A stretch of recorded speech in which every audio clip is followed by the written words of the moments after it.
our new programs, right? The new program that we're starting.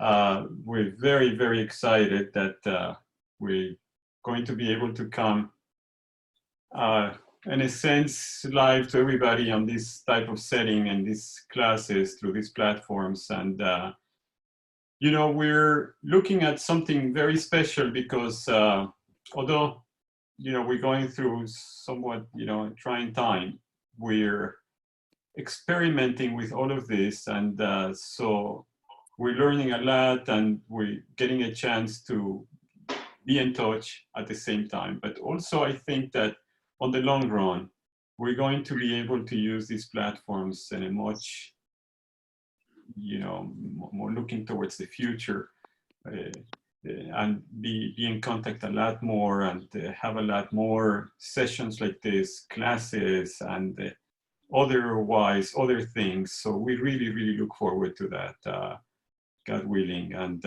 so, of course, you know, always stay safe, and we're listening to all of the advices that they give us, and we pay attention to all of those things because I think we're going to write it out and we're going to be great, God willing. So for today, we want to, the class mostly we want to deal with our prayer, yes, our liturgy, literature, in that sense, the liturgy mostly, and but you know, the prayer side of things, if we can say it that way, explain in a big way how, you know, what the prayer means to us, one. Second, how the prayer book came together, that we know it as the Siddur, and we'll concentrate on those mostly, God willing, after the holiday. For now, we were thinking that must it be also very good to go through a little bit of the obligation of the reading of the Haggadah, and slightly to go just through the beginning of the Haggadah with some basic instructions so that we can get a basic idea of that. I know that most of us will be somewhat alone or, you know, very few together. So we just want to give a little bit of a background to that also. Anyway, so I'm going to be sharing the screen here with you. There is a fantastic, fantastic website that if you want to log on it, or if you want to just follow me along right here, the website is called Sephardic. As you can see the name, sephardic.org. I love it, and a lot of my friends, we go to it all the time. It has incredible amount of Torah.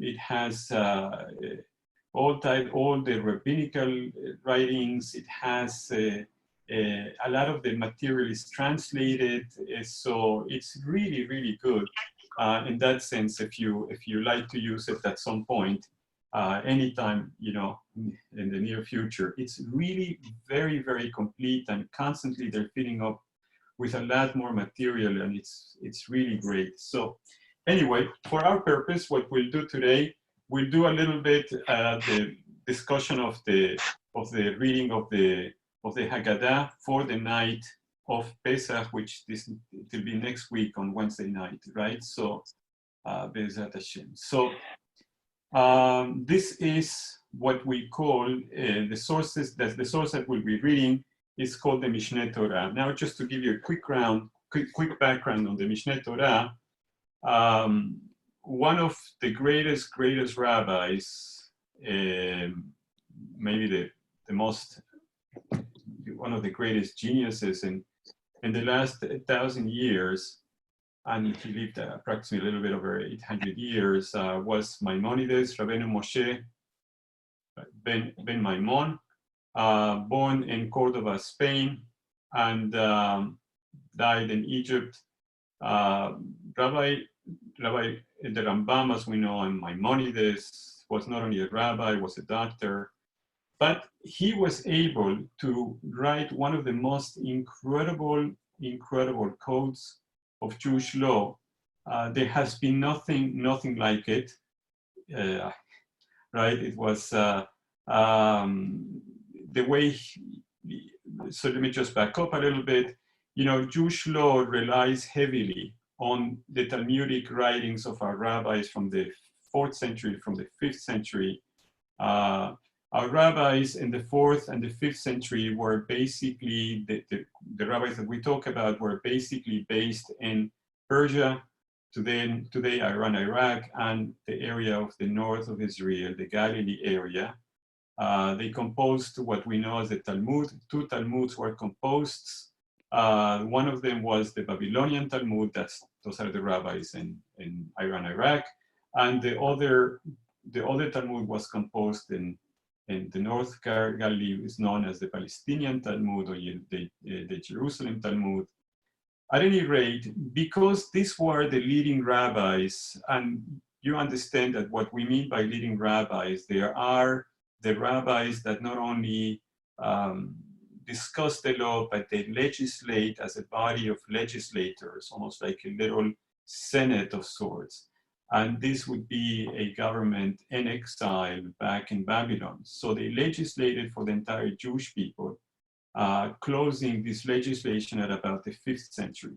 After that legislation, basically all, because they wrote and they edited whatever they did write in those last gatherings that they had, so that came to be known as the Talmud. And all the rabbis that followed, they practically would rely on the writings of the Talmud to legislate from that time onwards. So Maimonides has been the only one, and today would be, there would be nobody like him in our history that was able to, because of his teachings, because of the tradition that was alive so very strong in Spain at the time, we're talking about the 9th, the 10th century, the 11th century, Maimonides is able to put together a book which codifies all of the laws that were discussed in the Talmudic writings. Talmudic writings, often you'll find all types of agreements, disagreements in between the rabbis, various opinions, and sometimes it becomes very difficult. There's a number of languages that are being used in the Talmud. And so when you study the Talmud, you have to study the Talmud with somebody that is a real that knows it extremely well and is very, very able to read through it and understand everything and all of the laws that are being talked about and the way of codifying, so on and so forth. So you have to be a master at that. And Maimonides, his teachers were absolutely masters at this. And we see it because of how he was able to put this book of the Code of Jewish Law that he called it the Mishnah Torah. So just as a little introduction, this is the Mishnah Torah, what we're going to be reading, because Maimonides does for us what very few people can do. He really simplifies what the laws are going to be. So I'll be reading, you have the translation, I'll translate also, but at the same time, we'll explain what Maimonides is doing. There is a section that he calls Hames Umatzah. Hames Umatzah, in that section, Maimonides tells us all about the laws of Pesach. He begins by telling us what is when are we to stop eating Hametz, the obligation of eating matzah, the beginning of the sitting at the Seder, the Maror, the so on and so forth. And on the 7th chapter, Maimonides begins to tell us about this very important mitzvah of telling over the story of the Yetziat Mitzrayim, of the Exodus from Egypt. And this is how he states: Mitzvat Aseh shel Torah, lesaper benisim veniflaot shenaasu lavotenu b'Mitzrayim, belel hamisha asar benisan. So there is a mitzvah aseh, meaning it's a doing mitzvah. It's a mitzvah that demands action. It's a commandment that we must do action. We must act, right? From the Torah. The Torah is commanding us to act on this. What is it? Lesaper benisim veniflaot, to talk about sipur, right? It's to recount, to relate the miracles and the wonders shenaasu lavotenu b'Mitzrayim, that were done to our forefathers in Egypt, belel hamisha asar benisan, on the 15th of Nisan. That's when we have an obligation. The Torah is commanding us to tell the story of the Exodus from Egypt on the 15th, the night of the 15th of Nisan. Shneimar, like it says in the pasuk, Zachor et hayom hazeh asher yetzatem miMisraim. You must remember this day, the day that you came out of Egypt. Kemo shneimar, like it says, Zachor et yom haShabbat, just the same way as it says to remember the day of Shabbat, and that is right when we remember every Shabbat. When Shabbat comes in, we must start by a kiddush and so forth. So the same way we must remember the day that we came out of Egypt, and we have the obligation to tell over the story on that night. And how do we know that that is on the 15th? Talmud Lomar, the pasuk tells us, "Vehigadeta levincha vayom hahu lemor," and you will tell your son that day, stating ba'abur zeh, because of this. Meaning, what is this?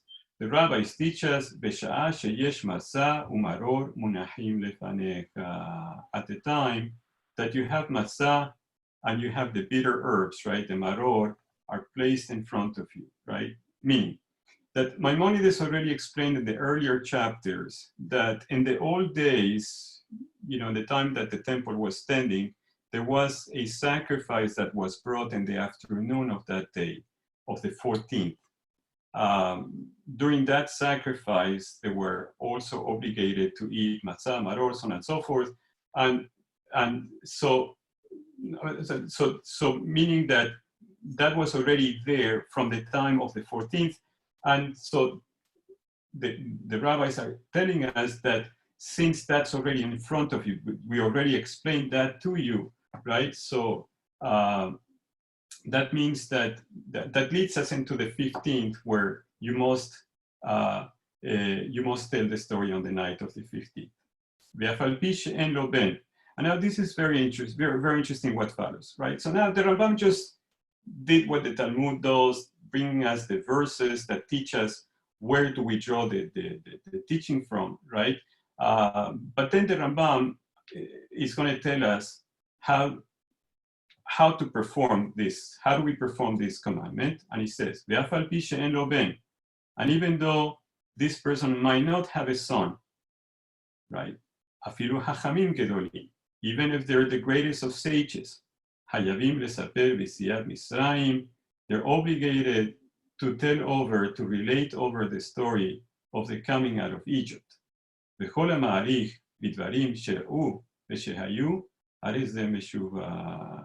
Right? And the more you talk about it, and the more you discuss it, right? Regarding the things that happened at the time that we came out of Egypt, it is more praiseworthy. So, right? So meaning that there is no limit to this commandment. The commandment is basically to tell over the story. Now, in a sense, right, we have got to somehow, from our own learning and from our own experiences, whatever we know, we bring to that table, and we're going to be talking about it, and we're going to be telling the story to whomever is sitting near us, right? So originally the pasuk, the verse said, "Vehigadeta levincha," and you should tell your son, right? There is this very interesting concept of passing over this story from generation to generation. That's what seems to be, in a sense, what Maimonides seems to be alluding to, right? And then when Maimonides says this, you begin to wonder, right, about the many, many generations that this has happened, right? From one generation to the next generation, we've been telling over this story until it's coming down to us. What amazes me is what's going on today. One of the greatest discussions that we're having today is how do we do this on this Pesach? And it's incredible to me because you see our desire to celebrate it and to tell the story again. And I think it talks about a unique nation that is able to do this, right? Take a look let's follow what the Rambam says on the second halakha. He says, "Mitzvah lehodia labanim, right? Va'afilu lo sha'alu. So we have a commandment to tell the young, va'afilu lo sha'alu, even when they didn't ask, right? So you might say, well, nobody's asking, no, so I'm not, what am I going to say? Are they interested, not interested? No, we have an obligation to tell over the story, even if nobody's asking. Shenemar, like the Pasuk says, and you should tell your son. It's almost like, telling us, prepare something. There is something you have to say. There is something you have to relate about this story. And then the Rambam says something so beautiful. He says, Lefi da'ato shel ben aviv melamedo, right? And you teach your child according to his own understanding, right? And so, kesad, what does that mean? How is that done? Im haya katan, right? If the son was a young boy, otipesh, right? Or is not of great understanding, right? Omerlo, then he says to him, Beni, kulanu hayinu avadim. He says to his son, my son, we were all slaves, kemo shivha zo, o kemo eved ze, b'Misraim, like this maidservant or like this slave, right? We were all slaves like this individual that you see. Uvalayla hazeh, bada otanu hakadosh baruch hu, vayosienu leherut. And on this night, God redeemed us, and He brought us out into free people. What the Rambam is saying over here is you give the child an example. Of course, thank God, we don't have slavery today. We don't know slavery in the place that we live. But to them, it was maybe something common. So what Maimonides is saying, you give the child something that he relates to, something that he understands, right? Something that is not complicated, something that he can see, right? We were at that category. We were at that state of being slaves. Now we're not slaves anymore. Like what? Like that's the comparison, right? So whatever could be the comparison, whatever it is that I can teach the child, that if the child understands, we do it. Simple examples, right? The example might be different today. That's what we mean. Like, but that's what Maimonides is going to say now. And what happens if the child was older, right? And is wise, he has great understanding. Modio ma she'era lanu b'Misraim, right? So then you tell him what happened to us in Egypt, v'nisim shena'asu lanu, and the miracles that happened to us, al yedei Moshe Rabbeinu, akol lefi da'ato shel ben, everything according to the knowledge of the young son, right? This, I tell you, this is such an enlightening statement of Maimonides, because I think that we must train ourselves when we're teaching, right? And this is maybe the difficulty in teaching Zoom like this, but hopefully we're doing a good job, right? It's because you have to know the audience, and you have to understand the audience that's sitting in front of you. And the audience, at this time, you're telling them the story of the Haggadah, you're telling them the story of Pesach. But, the older we get, the more we teach, and we teach by example, like a lot of people say. And we're teaching all the time because, we are the older people, right? Or we're rabbis, or we're teachers, or we're parents, or we're grandparents. We're teaching all the time. And we learn how to speak to people differently, right? And what we're saying here, what Maimonides is teaching us here, is that there are times that, like in the Haggadah, that you're going to have different types of people in front of you. And you must learn how to speak to those different people in a way that they'll understand, in the way that the message will come through, right? And sometimes, you'll see your message is not coming through. So sometimes it's not that the individual is not understanding what I'm saying, but it's more that I have to refine the message for that individual that's listening to me.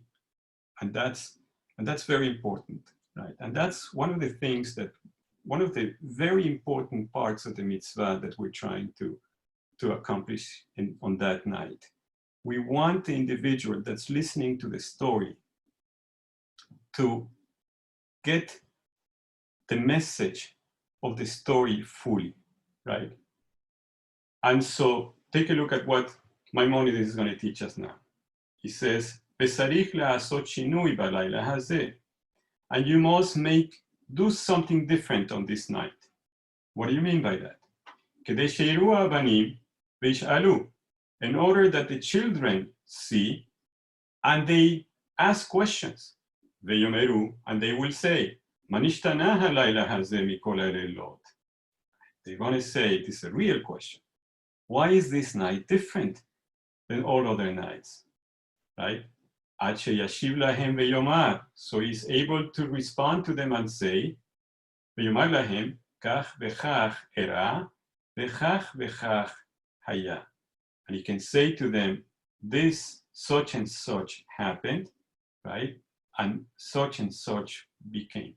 V'chesed meshaneh. So what do you do? How do you do it? What's so special about the night that you can do something in order to provoke the questions? Mehalek lahem kelayot. So the Rambam's ve'egozim. So you give the children, you give them nuts and you give them things to attract them, right?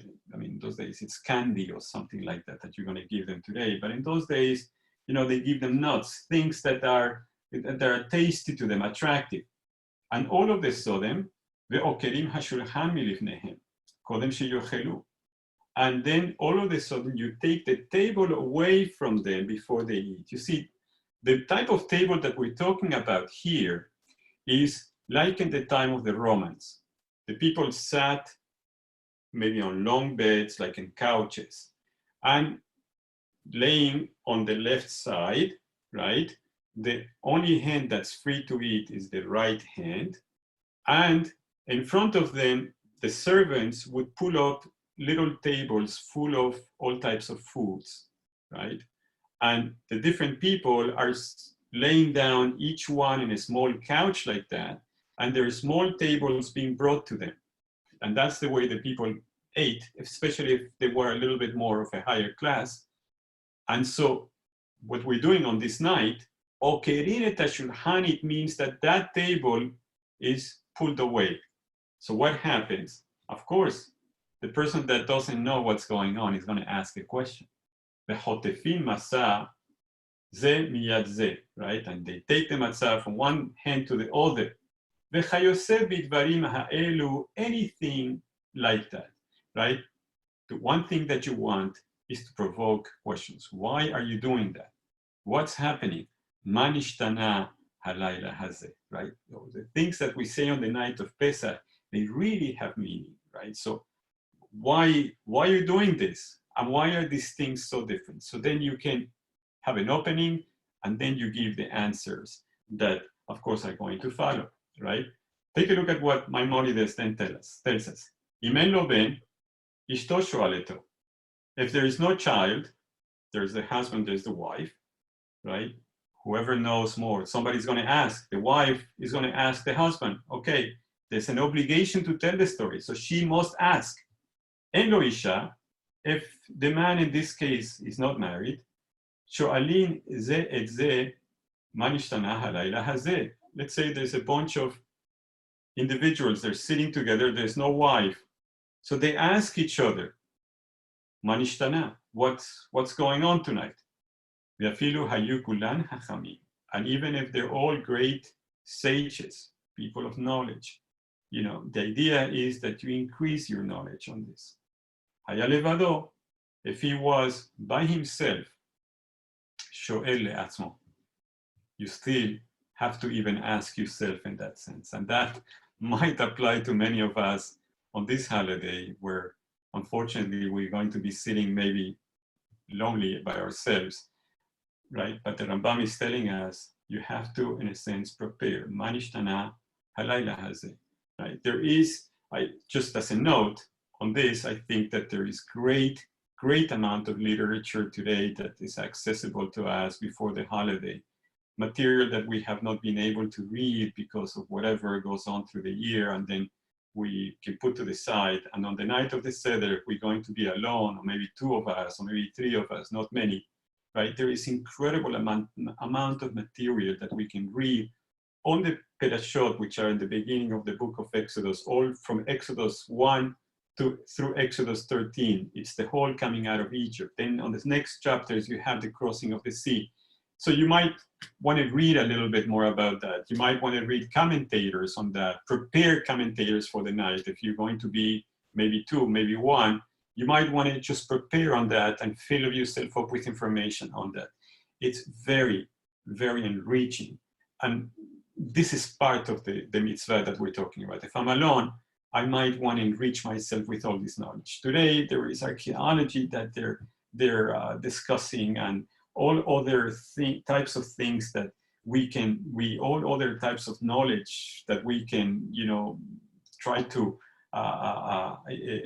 find out about. And all of a sudden, the whole night of the Seder, there is, I'll tell you just as a side note, there is an individual, an archaeologist by the name of David Roll, R as in Robert, O-H, L as in Lori, right? And he did some amazing archaeological work. He's an Egyptologist from Great Britain. And some 30 years ago, they excavated an area that's called Avaris. Now, they believe that they found Avaris was really Goshen. And their belief is that they found the remnants of the Jews, or the Hebrews at the time, right? And that's in the city of Avaris. I give you this just as I'm not going to give it all away so that you can go. He's on YouTube. You can David Roll, an Egyptologist. You can look it up so you can have fun with it and then prepare for the night. That's the idea. The idea is that you come to the night of the Seder and you have a lot of stuff and it becomes, I tell you, he's got amazing stuff. He's got really, really incredible stuff. But there's so much that has been now written, uncovered. There's such beautiful commentary, all the new that's available today, that it's really, really worthwhile, especially now, that Pesach is going to be the way it's going to be, to allow ourselves to prepare a little bit, put a few books together, maybe print some stuff if you can, so that you have a real fulfillment of the night. The main idea of the night is lesaper b'siat Mitzrayim, to tell over the story. This is essential of this night, right? And then Maimonides tells us a little bit more. He says, "V'sarich le'athil begenut," and you must begin begenut ulsayem b'sheva. And this is beautiful rabbinic thinking. This is Jewish thinking, not negative, positive, very important, all the time, positiveness. Negativity, not for us. So he says, we start the Haggadah with negatives and we end with positive. That's where we want to end. Kesar, how is that done? Mathil umsaper, שבתחילה היו אבותינו בימי תרח ומלפניו כופרים וטועין אחר ההבל. This is amazing. This is amazing. He says, yes, we start by saying that before our forefathers in the days of Terach is the father of Abraham, right? So our forefathers were koferim. Kofer means they were against the Jewish law, let's say, vetoin, and they were mistaken. After Hahevel, after the nothingness, verodefim ahar avodat elim, and they were idol worshippers. And this is the story. And it's a true story, but it's a fantastic story, because then comes Abraham and he turns the whole thing upside down, right? And that's Umsayem Bedat Haemet. And that's why towards the end of the Haggadah, the reading, once we're going to eat already, by the time we're going to eat, right, we already begin the Hallel, praises to Akadosh Baruch Hu, to El Santo Bendito El, and we begin to thank him, and we begin to, because we came to this true concept, right? Shekervanu hamakom lo, that he has brought us close to him. והבדילנו מהאומות, and we've taken a step away from the rest of the beliefs of the other nations. וקרבנו לייחודו, and now we understand the uniqueness of this God, right? It's a creator that takes care of us, loves us, protects us. All of those things are part of this thought. וכן, מתחיל ומודיע. And so we went from the negative to the positive. So that's one. Second, וכן, מתחיל ומודיע שעבדים היינו לפרעה במצרים. We start by talking about the fact that we were slaves to Paro in Egypt. וכל הרעה שגמלה לנו, right? And all the evils, all the troubles that we went through with them, נסיים בניסים ובנפלאות שנעשו לנו ובחירותנו. And then we begin to talk about all the miracles and all the wonders that were done to us. And then finally, the herut, the freedom, right, that we were brought to. And so we go from slavery to freedom. So this is very important. The sages, our rabbis want us to do this. Very, very important. Don't stay on the negative. The negative was, but this is who we are now. That's the concept, right? Because you think, we could have done the rabbis could have mixed up the Haggadah, just tell a story, even if the story is mixed up, doesn't matter. They don't want us to do that. They want us to do the story in the way that we end on the high note, right? והוא שידרוש מארמי עובד אבי עד שיגמור כל הפרשה, right? That's why we read from the beginning of that statement, Arami Oved Avi, some understand this to mean that, it relates to Jacob that was under stress, under Lavan, so on and so forth. And then Maimonides adds, V'chol hamosif u'ma'arich bidrash perasha zo, harei ze meshuva. This is, a famous line from the Haggadah, right? But this is actually coming from the Talmudic statements of the rabbis that the more you got to say about this, the more you have something to add, the more you have to speak about this, it is praiseworthy, of course, because, we are into the story, right?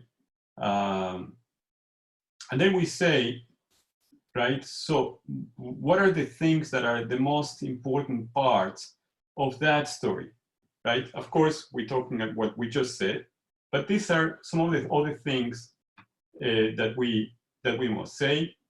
כל מי שלא אמר שלושה דברים אלו, whoever didn't say these three items, didn't mention these three items, בליל 15, on that night of the 15th, לא יצא ידי חובתו, did not really fulfill his obligation, right? So these are things that must be said on the night of Pesach because they complete the entire thought. They complete the story. Ve'eluhen, and these are them. Pesach, Masa, Umaror. And now we're going to, like in the Haggadah, right? The Rambam Maimonides is really running us through what becomes the Haggadah, right, in our days. Pesach al-Shumma. So what is this Pesach? When we say Pesach, what do we mean? Shepasach hamakom al batei avotenu b'Mitzrayim, that God skipped our houses, our homes, right, during the plague in Egypt. That's the last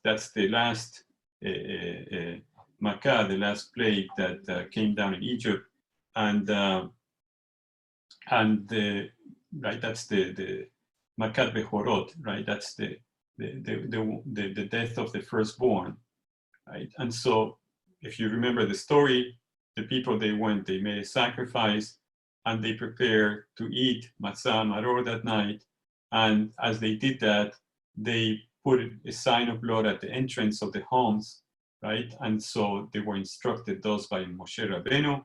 And then they waited for the moment they were going to sit down and eat. And then they waited for the moment to be told that they were going to leave Egypt, right? But one of the great miracles that happens is that the Jews are not, we didn't suffer from this plague. while the Egyptians are suffering from this plague, right? And in a sense, right, somebody was telling me earlier, you know, we're going through the same thing. We're in our homes, right, because we don't want the plague to come in. So, okay, but God willing, we know we're good. We're good. God is protecting us. And so, Al-Bate Avotenu b'Mitzrayim shenemar v'amaltem zebach pesach hu l'Adonai, right? And so this is, we're remembering, right, that when we say Pesach, maror al shum shemareru ha'Mitzriim et hayei avotenu b'Mitzrayim. The maror is to remember that our lives were embittered by the Egyptians while we were in Egypt.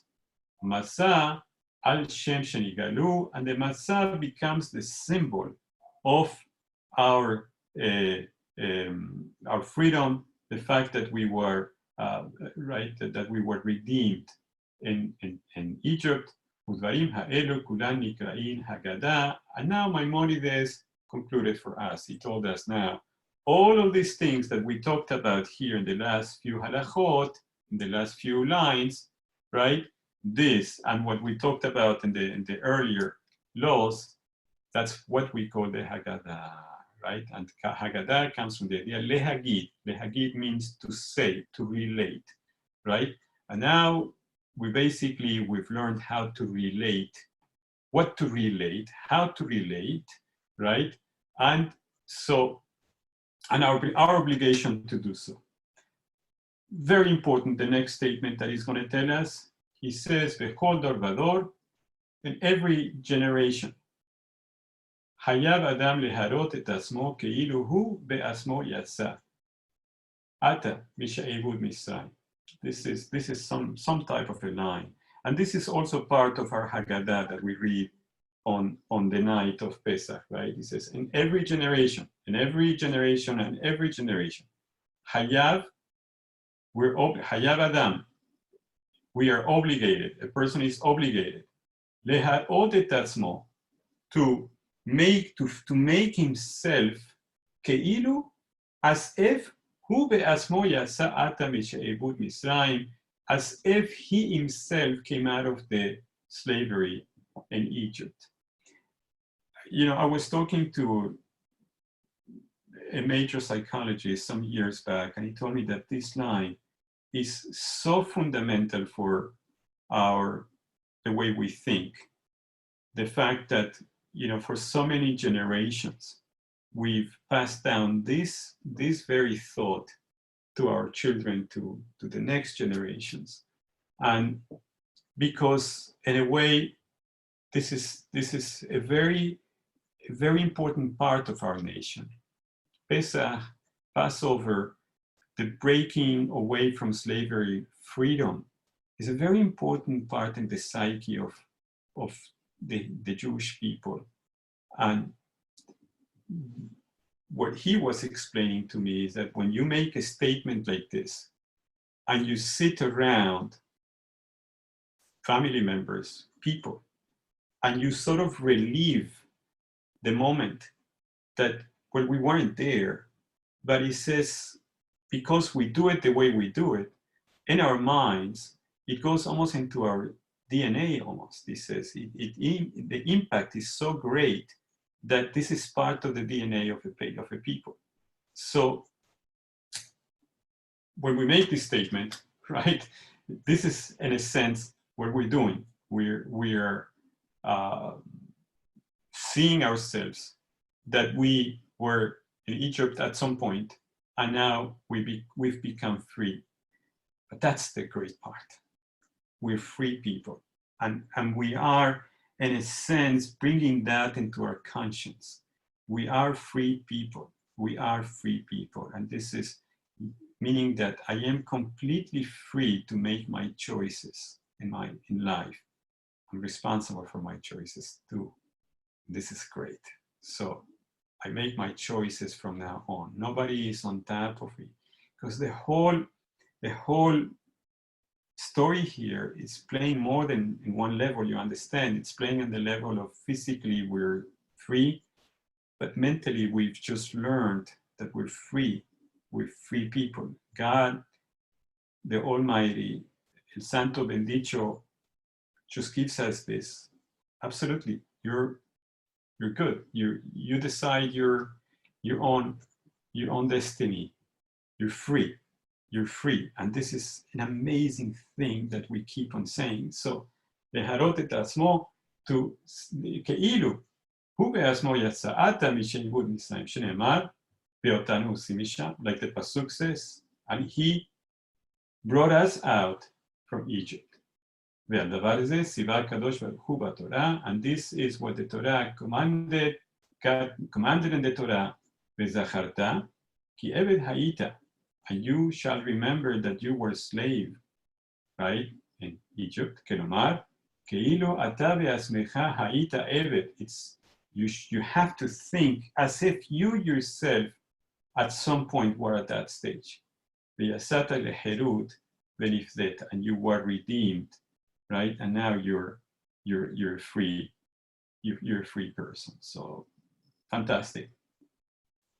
Fantastic thought, right? So the Haggadah is practically, it sounds like it's even therapeutic, right? But it's doing an amazing thing. This is, I tell you, whenever we study these pieces of our rabbis, we realize that we're dealing with geniuses, real psychologists of the first rank, and right. And the more we study them, we just baffled at their genius of how they put something together. Look at Maimonides is just leading us just step by step. This is how you do it. This is what you do. This is how it works, right? And he says, לפיכך, כשסועד אדם בלילה הזה, that's why he says, when a person, סועד means you sit down when you have a meal, right? When you're eating on this night, צריך לאכול ולשתות. You have to eat and drink, והוא מסב דרך חירות. And this is what we explained a little bit earlier, right? And when you eat in a way that you show that you are a free person. What does that mean? He says, בכל אחד ואחד, בין אנשים ובין נשים, and everybody, whether it's the men, whether it's the ladies, חייב לשתות בלילה הזה 4 כוסות של יין. You must drink 4 cups of wine. אין פוחתין לא מהם, nothing less, right? It's a good night to drink. ואפילו אני, המתפרנס מן הצדקה, and even if we're talking about a person that's very poor, and he goes from door to door, begging for food, right? That's a poor person that needs, unfortunately, he goes from door to door knocking to get some food. Still, that person needs to drink those 4 cups because he's also free. He must understand, he must bring his mind into thinking about freedom. So the Rambam gives us the amount. The amount of Revi'it is about, what is it, what we call, 3 ounces. And so what Maimonides is telling us over here, lesev means, practically we'll cover, that's covered in the next halacha. This is what he says. Afilu ani shebeIsrael, even a poor person of Israel, lo yochal ad sheyesev, must also lean at the time that we're celebrating Pesach, right? What does the leaning mean? See, this is what we were talking about before, because in the Talmudic times, it's the same time as the Roman period when the temple was destroyed, and this literature, rabbinical literature, was composed. So there's different classes of people. The wealthy people in those days, the people of the high class, what they do when they eat, they have, like we said, these little couches. Now, because they realize that, we breathe, right, and we eat, the pipes, right, the trachea and the esophagus, the way they are set up, right? So they advise to lean on the left because, right, the trachea is on the right, the esophagus will be on the left, so the food will fall towards the left and the person will not choke. And that's the reason why we lean to the left. But when they were leaning, they were really leaning. You're talking about they have these beds, right, couches, they lean on it, you're a person of high class, right? And the food is brought to you on these small tables, right? All the food is set up on the table and the little table is brought to you. And the person just puts his hand on the food on the table as he eats or she eats, right? And so that's why we call it leaning. And that's every person, when we say that every person on that night is beheseva, is leaning, that's what the rabbis are referring to originally, right?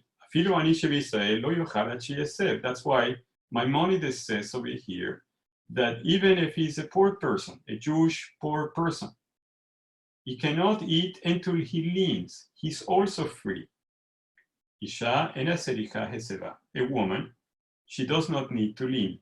This, and then understand that this is cultural because we're talking about a time that was not done by the ladies. So therefore, a lady did not show freedom by leaning.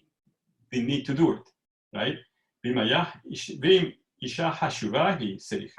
But if she's like some dignitary of sorts, so then they did it. That's the type of woman that would do heseva at the time, that would lean on these little couches. ובין אצל אביו, והשמש בפני רבו, צריכים לסבה. And the son in front of his father, or if the shamosh is the individual that helps out the master, the rabbi, right? Well, you'd say that it's not respectful for the son to lean in front of his father. In this case, we would allow it. But if it's a student in front of his teacher, his rabbi, he doesn't lean. Only if the teacher gave him permission. And like we said before, if a person leans to the right, that's not considered heseva. And so heseva. And if a person lays down on his face or is going on his back, right?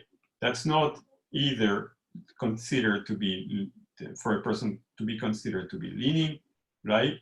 And when are the times that one must lean on the side? At the time, so he says, at the time that we eat the matzah, which is a kazait, about 17 grams, right, of matzah, and at the time that we drink the 4 cups of wine. And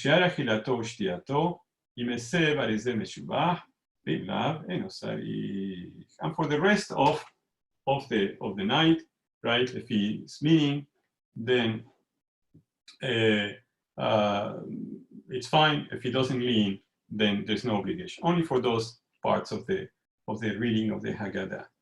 So I think that with that we've covered most of the obligation of the night, right, and the obligation of telling the story, as we said. What I would like to do with you now is go a little bit over some of the actual liturgy of the night of Pesach. Because as we have covered just now, now we know how the story goes. Now we know the obligation of us telling the story, right? And so at this point, what we would like to know is a little bit of the tradition that the Sephardim we have. I got to tell you, we have just a beautiful, beautiful tradition that has come down to us. And in the Brotherhood, we're really working very hard with a lot of fantastic people. On putting together, we started putting together. Now it's a little bit over a year. This website, it's called zemirot.org. The main goal of the website is that we are able to the first idea is to archive all of the liturgy that we find from our communities. And when we talk about our communities, we're talking all the Sephardic communities that were under the Ottoman Empire. So that's all Turkey, Greece, Macedonia, Bulgaria, and also we're looking at, some of the liturgy that came out of Jerusalem. We're also trying to preserve the liturgy that was there before the Sephardim came from the Romaniot communities. And so we love this work. And the website came to life a little bit over a year ago. Andrew Marcus has done a fantastic job. Ethan Marcus, love them both. And then a little bit, a lot of this work, of course, there's a lot of people helping us on the side, getting us recordings. If you know of recordings from anything liturgy, please contact us, because the idea is to put it, here as, first as an archive. But then the most important part for us is actually we want to be able to make it an educational website. So how you use it. So here, just a little quick example. So of course you go to mirot.org, and so I just want to show you from the stuff, right? And then but then you go into prayer cycle, right? I'll explain another time. We'll explain the other ones, but in this case, we want to go down to Pesach. And once we're in Pesach, we're on business. So here you have, right, you're going to click on whichever one you want.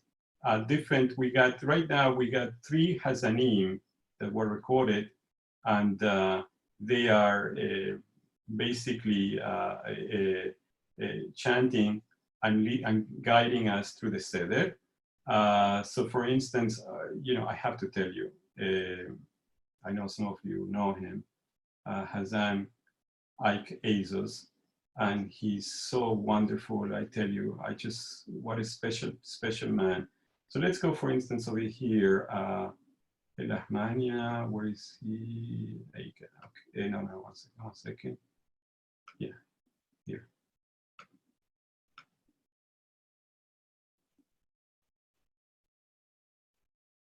Okay, hold on. Here we go. Okay, so this is Hazan Azos gave us the PDF of the Haggadah. This is his work, and we can't thank him enough for it. But so take a look at what you have here. Either from the top right here, you can click here, or you can click here, and what you're going to hear is the chanting of the Haggadah as a recording.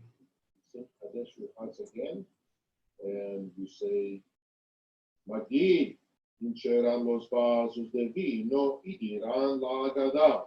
Después de la Haggadah, se lo beberán los vasos de vino a rescobdados. So you fill the glasses of wine again, and you start.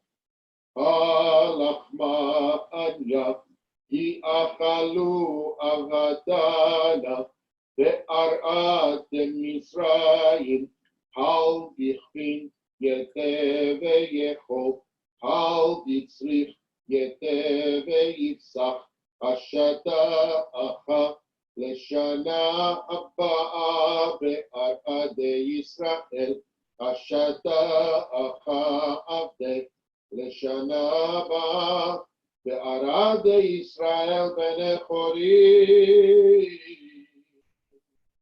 Este es el pan de la prisión que comieron vuestros padres en tierra de Egipto.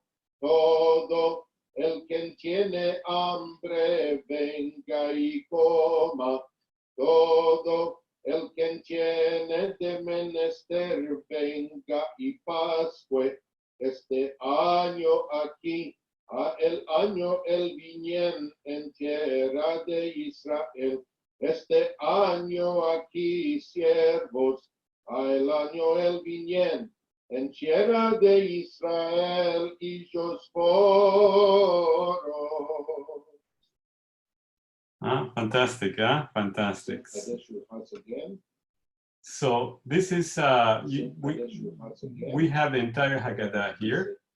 And of course, you'll go back, you'll see everything that, that we have an obligation or we have a custom to say on that night. Now, I just want to add that, see, for us, for the Sephardim, for the Sephardic community, the tunes that you hear, this tune that you're hearing, the chanting of the Haggadah, we believe the tune to be a very, very old tune. And we believe that these tunes have come down to us for generations by parents, grandparents, great-grandparents. And they go back to who knows when, how far back in time. And in our communities, tunes were always very important because when you sang something in a certain way with a certain tune, we recognized what you were singing because the tunes are unique to that part of the prayer, to that part of the liturgy. So we're working very hard to preserve it. But here comes the other part. Now it's open for our community, and we want our community to do the same. You have it for you here, just enjoy it and learn it. And of course, one of the things that we want to do is to sit, eventually in our classes like this and learn the many, many tunes that apply for the different holidays and the different occasions. And so that we want to make sure that either whatever it's still being done, we continue to do it. And on the places that it's not being done, we bring it back to life. So of course, one of the most important pieces of the Haggadah, we could not, have a night of the Haggadah without this. So this is Hazan Rafael Calahorra, a dear friend of ours.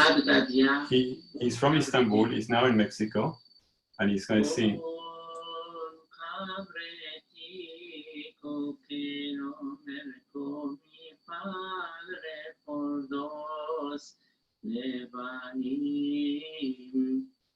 Divino el gato y se comió al cabretico que no me con mi padre por dos levanín.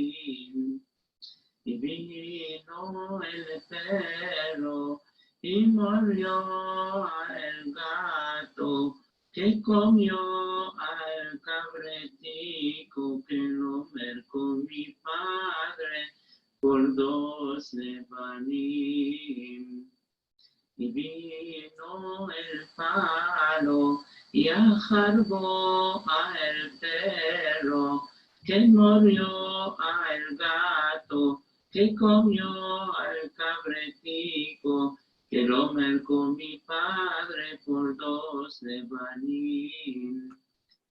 And so you see, you have there fully the whole reading of the Haggadah with El Cabritico, everything that we read on this night. So that's there for you to enjoy. And God willing, almost every week we'll be adding something new. There is a lot of material that's, we've been able to get a hold of. And we hope that we're going to continue to get a hold of a lot more material. But thank God, there's so much. We are such a wealthy community with so much liturgy, so much tradition. So anyway, we look forward. I guess that's it. We're good. Any questions at this point? Because we got to wrap up. I'm going to have to go soon. But any questions? I guess we're good. Thank you so much.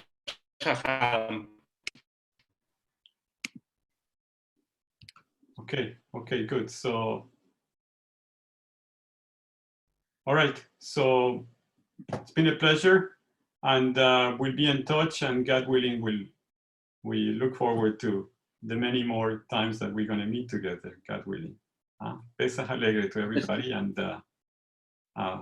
best wishes always.